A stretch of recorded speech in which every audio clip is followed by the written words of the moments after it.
In this video, I'm going to show you how to connect your two sides of your truss once you have those built. So let's say these are my two sides of my truss, and then now I need to connect them at the ends and at the top.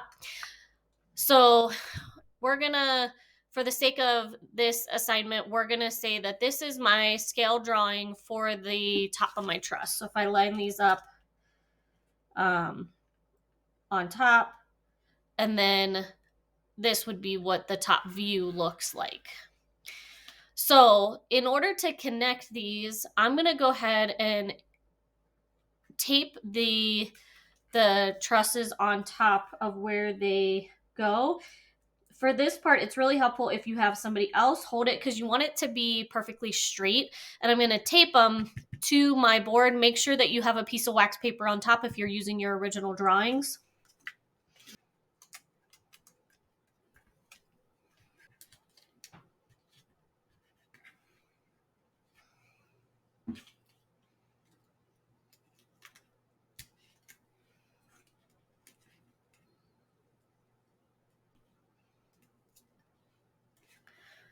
Once you have them taped exactly how you want them, then I'm going to go ahead and do the end pieces on the bottom first.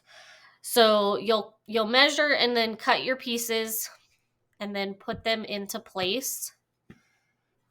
And you'll notice like the top may bend in. So again, you may need somebody else to kind of hold these while you're gluing the bottom pieces. And on the exact same day, so I would go ahead and put in the bottom pieces, glue those both into place. And then depending on how much time you have, you can either go ahead and complete the entire bottom, or you could go ahead the same day. I would definitely put in at least the end pieces for the top, and you'll go ahead and glue those into place too. And you want to make sure that it's straight. And then the last piece would be, this part is what's really important, is then take a piece of tape.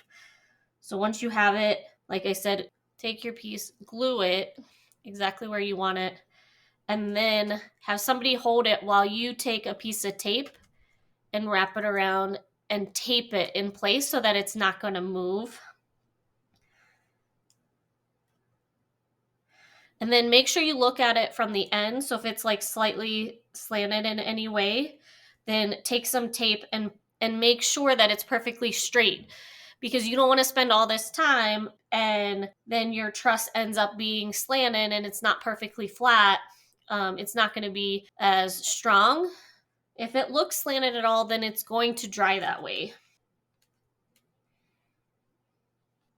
I would definitely recommend partnering up with somebody to do this process.